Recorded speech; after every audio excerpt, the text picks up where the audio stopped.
Hello guys, I want to share an interesting question with you guys. So let's see the question. So the joint density function of xy is given, which is equals to b when x squared plus y squared is smaller than or equals to 1 and 0 otherwise. So we want to find the value of b so that the joint density function is valid. So for the validness of joint density function, we need to let the integral of the joint density function equals to 1. So the integral is over the circular region where the x squared plus y squared is smaller than or equals to 1. So we can rewrite the integral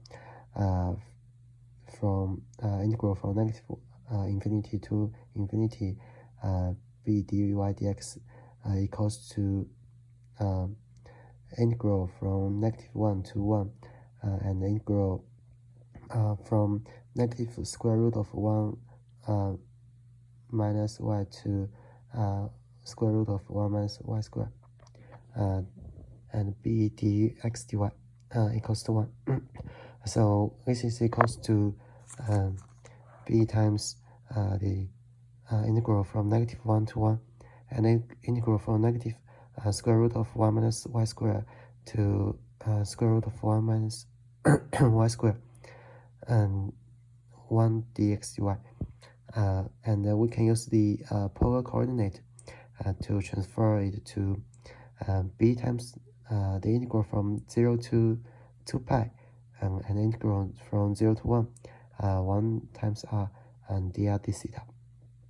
So after the computation, finally we will get that b times pi will equals to 1. So b is equals to 1 over pi.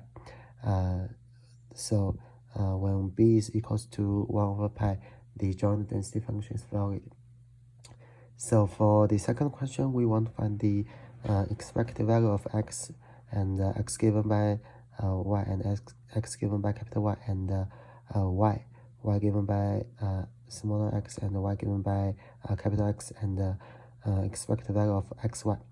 So first we can find the expected value of x, which is equals to pi divided by 1 times the integral -1 to 1x times the integral from negative square root of 1 minus x squared to square root of 1 minus x squared 1 dy dx, which is equals to 2 over pi and times the integral from -1 to 1 x times the square root of 1 minus x squared dx, which is equals to 0, since this function is the odd function.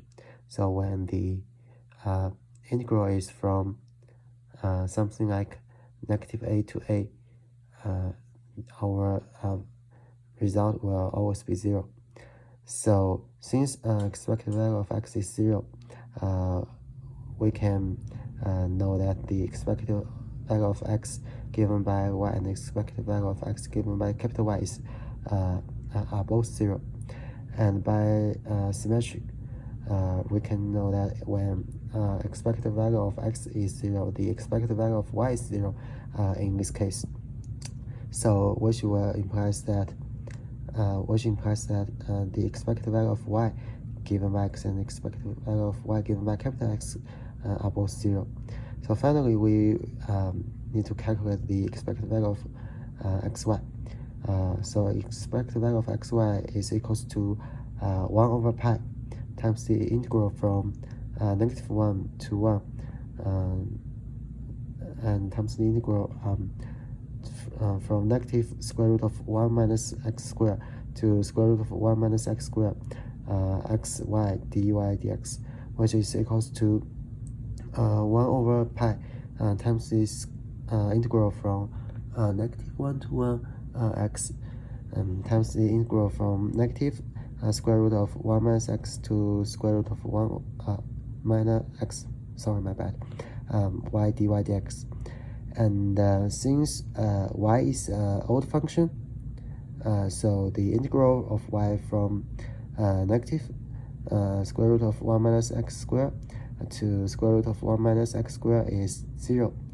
And so the integral of 0 is 0 also as well. So the expected value of xy is 0. So since the expected value of xy is 0, it is equals to the expected value of x times the expected value of y. So x and y are uncorrelated. So we also solve the third question. So we've done the whole problem.